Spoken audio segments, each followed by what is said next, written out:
All right, coming up, Eric Burdon. You an Eric Burdon fan? Oh, of the Animals show? Yeah. Oh. Love all that old Eric Burdon stuff. Not to mention War. Yeah. Oh, we don't hear that. My dad used to play this song in the band. Everybody, this is the first song they learned on the guitar, isn't it? Of course. Oh, God, yeah. He's got a new CD out.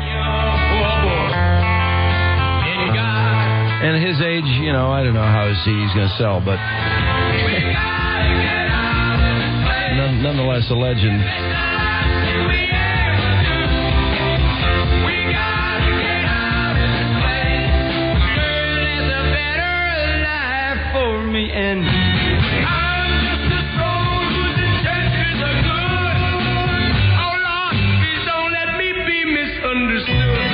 A lot of people compared them to the Doors, kind of the British version. Yeah, I can hear that. They were more into the organ than the bass guitar. Right.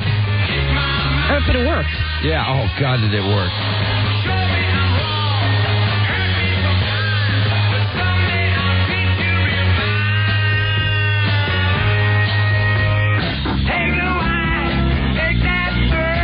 Did you have any idea what the song was about, by the way?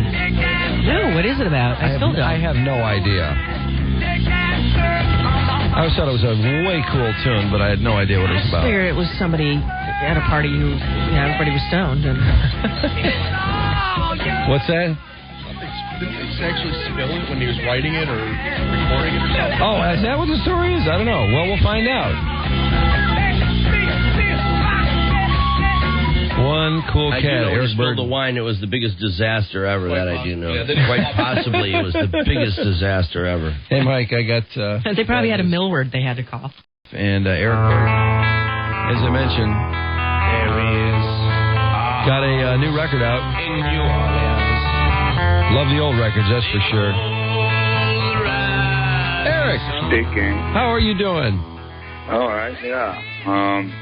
There might be a bit of noise in the background because we're doing a redux on my house. Oh, you got workers in the background? Well, we don't even hear it. Bear with it. Not right now, you don't. No. Well, how cool to talk to you, man. Well, thank you. I read your book, by the way. Oh, you did? Yeah, enjoyed it very much. Fortunate enough to be in the right place at the right time, or in some cases, the wrong place at the wrong time. Yeah. I tell you what, I'm a Jimi Hendrix nut, and I have been my entire life. And knowing what pals you were, I have to beg you right away for some insight into Jimmy and how he really was, and any cool stories you can recall. Well, he was a lot of fun, Jimmy. I had a great sense of humor. I miss the dude. What can I tell you? Yeah, it's like from a fan perspective, so often with the clips that are available and all that, you get just that constant, really trippy sounding Jimmy, really far out and all that. You always wonder, I always dreamed of that had he lived and having him through our studio here and talking to him, what kind of a guy he would have been. And so that's interesting. Several faces of Jimmy, he definitely had at least a couple of masks that he wore. One was the role that he invented for himself, and the other was quite intelligent and well-read and humorous individual. He was the first American that I had the chance to get close to, a black American anyway. Mm-hmm. Now, the last night he played with you, didn't he, at Ronnie Scott's? Yeah. Yeah, I took a rock and roll tour of London, and that was one of the things I remember best, was we drove by Ronnie Scott's, and they said Jimmy jammed with Eric Burdon the last night of his life here. I hadn't seen him for a year, and I came back to London, and I was shocked, actually, at the state he was in. I'd never seen him in that kind of mess. He always took pride in being well-dressed, but it looked to me like he was dabbling in something which he shouldn't have been. Uh-huh. And the first night he came down to jam with me, and he was in such bad state that I told him to go home and come back another night. 2 nights later he came back, and he was looking a whole lot better, and we invited him up on stage. I was with War. What happened was that he instantly tried to take over the band, which was just in his nature. And it was in the nature of the band, you know, to say, you know, who's this guy? Who does he think he is? This is our band, you know. So there was, for a while, there was a duel of power on the stage that went on between the two lead guitar players. We had a real great time. Eric Burdon's got a new CD out called My Secret Life. I want to talk about that in a minute. But you mentioned war, and I have to tell you, Spill the Wine is just one of the coolest, most timeless tracks I've ever heard in my life. It is such a neat song. I don't have any idea what it's about. Yeah. But I'll sing along with it. I know every note. It's just a cool song. But what does it mean? It's based on a trip that I made to Mexico in 1971. The fact that you say you don't know what it's about is that's what I aimed at. It's a very euphoric, atmospheric thing, you know. Well, yeah, the hot flames of fire roaring up my back, you know. I was like, what the? I mean, what does this mean? Yeah. But soon, that Behind the Music, by the way, was one of the most amusing Behind the Musics I've ever seen. Did you watch that, or did you just do the interview and let it go? I've got a copy of it somewhere, yeah. The one thing I remember most is I think you were on stage on your 50th birthday, and they just showed you throwing a few things in your mouth and swallowing them and smiling, and I just thought, boy, that guy, he is one wild man. Yeah. I used to do a lot of that. What can I tell you? You're still here. You seem like you're doing pretty well. Oh yeah, I'm fine. You know, I'm in pretty good shape. Probably better than I have been in years. Is that right? Certainly, you got to watch yourself. You know, when you reach that big 6-0, it's like you got to step back a bit and think about it, you know. Yeah. No more jumping off the stage into the crowd. Right. You know. Yeah. Eric Burdon's with us. My Secret Life, it's a little bit jazzy, a little bit bluesy, a little bit mid-tempo. It's everything and anything that I've been involved in as a front man. Your voice is a very common denominator and such a unique sound, but I hear the bongos and the rhythms are very unique on this, and it's powerful yet very understated at the same time. Well, going back to Spill the Wine, I love Latin music. Mm-hmm. I love Latin rhythms. I love Brazilian music, border music. Speaking of border music on this CD, that's my favorite tune on there is Over the Border. That is just fantastic, man. A lot of fun doing it live, yeah. Yeah, we're listening to Over the Border with Eric Burdon of War, the Animals, and... Close the door on a Hong Kong man. Maidens living, selling heroin. Check the cactus, it don't need no water. TV said it was quite a slaughter. Time to hook down on the Plymouth Roadrunner. Put the cigar right on the line to smell all the flavor. Boy, Eric, God, this is awesome. I love this. You just sing the hell out of that thing. God. I jumped at it. Yeah. Yeah, I don't blame you. Yeah, here it comes. Put the cigar right on the line to smell all the flavor. He does sing the hell out of this, no doubt. Check your mirror, and do you check the radiator? Listen to that guitar.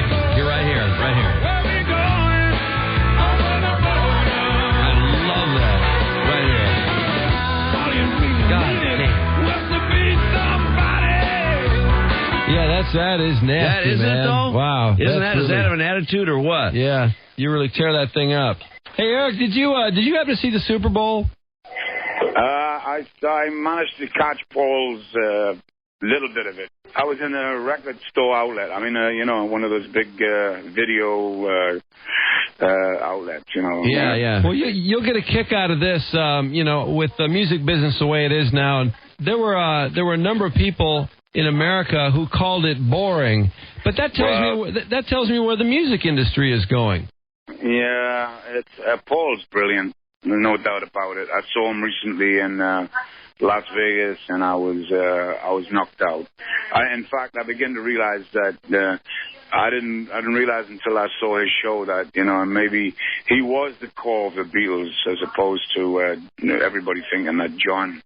Well, they both were in the writing field, but he's such an accomplished musician and so relaxed on stage. Oh, yeah, he sure is. Boy, isn't he, though? Man, is he at home up there. What bass lines, too? I just can't get over the bass lines on those songs. Mm-hmm. Oh, brilliant. Yeah. And the musicians that he's with these days are just phenomenal. I mean, they're as good as vocally as the Beatles were, and probably much better players. Yeah, absolutely. Sports people that are saying that they're turning the football sport into show business. Well, that's not Paul McCartney's problem. They turned football into show business a long time ago.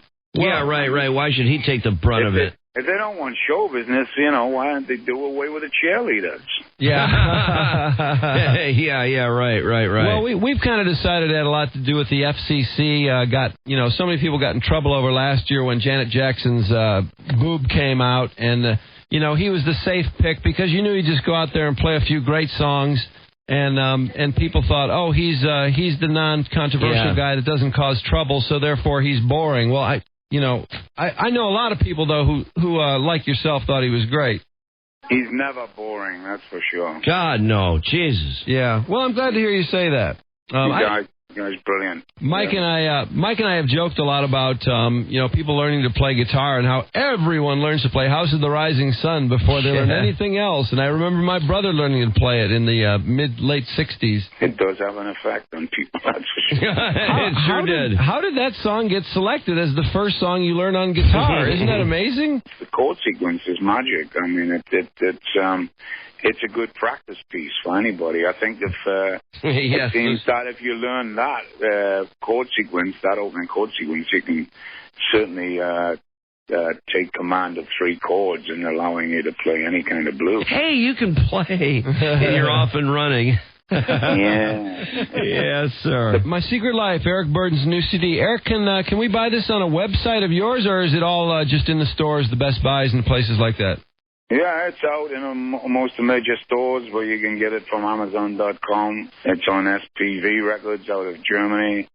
And it's a slow seller, but it's slowly and surely selling. And we're doing very well in the U.S. and other markets, too. It's doing well in Australia, New Zealand, mostly in Europe, too. Are you still with that young wife you were with the last time we talked to you? Yeah.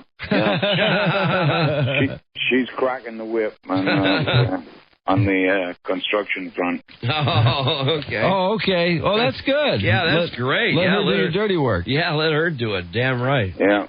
I have to ask before we let you go, I was so freaked out when I read this stuff.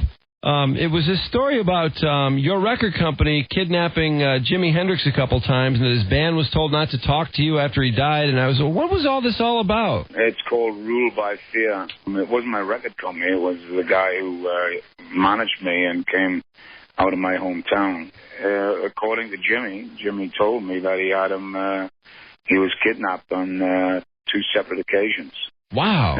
And then rescued by another gang. Well, when I heard the story, I'd heard it before from a couple of hoods that I knew in England, and I knew what it was. It was the same gang that kidnapped him. It was the same gang that rescued him, and it was used to put him under the thumb and under the control of his business management. Wow. God, I thought he was a more independent kind of guy than that. Or, I mean, he wouldn't seem like the kind of guy you could control that way. You can't argue with a Smith & Wesson 38. No, you can't. By the way, I have I'm doing a bit of artwork now, and I have a poster that's available. If people want to check it out, they can get it at my website, www.ericburdon.com, and it's a portrait of Jimmy. Oh, great. As an Indian chief with a full Indian head. Oh, that'll work perfectly. Yeah, I'd love to see that for sure. And can you buy it off the website? Yeah. Okay. Eric, you talked about reading Dylan's interview in Newsweek, and, of course, that was about Chronicles. And he, it's funny, I thought the same thing you did. I wondered why he didn't talk. He talked about the 60s, but he didn't talk about today at all. And I was real curious what he thought about what was going on, but he never really said.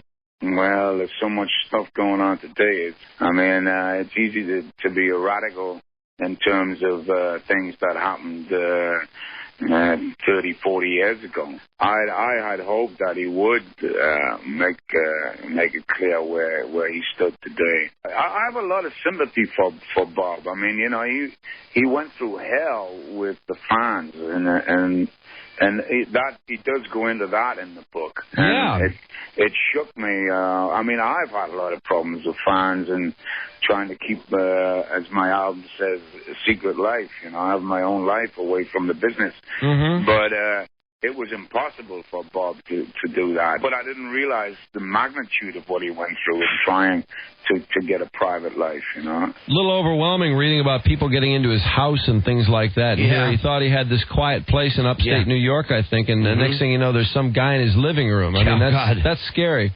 Yeah, I can relate to that because I had a fire in a house in Palm Springs, and the house was absolutely devastated, and so was I. Mm-hmm. So I never went anywhere near the wreckage, but the local neighborhood did, and a few years later, people were selling my gold records over eBay. God. Oh, geez. On eBay. Oh, God. Yeah, they just went through what was left of the house. And that's lousy.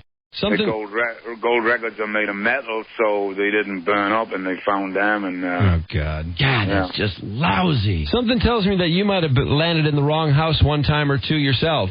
I've had a couple of weird houses in my life. Yeah, I'll bet. Yeah, I wish I'd love to have a chance to have a drink with you sometime. You seem like a lot of fun. That would be good. Yeah. In the lounge of the House of the Rising Sun. That's right. There you go. Come to Detroit sometime. I know you've been here. I've seen you here before, and we'd love to see you again.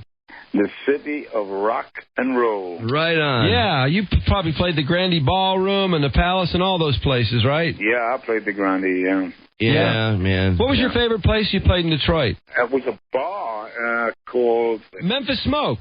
Memphis Smoke. What happened to Memphis Smoke? Yes. It's probably a disco or a... No, it's still there, Eric. It's still... Well, they're waiting for you. Come on back. Well, I'd love to work there again. I thought it was a great gig. Yeah, it sure was. Yeah. Well, great times in Detroit. Thanks so much for the time, and I hope this thing really takes off. My Secret Life, My Secret Life. Eric Burdon, and it's so nice to talk to you again. Okay, guys. Thank you. Okay, man. Good luck on the house. Thanks. Take it easy. Bye. Bye-bye. Bye. All right, see you.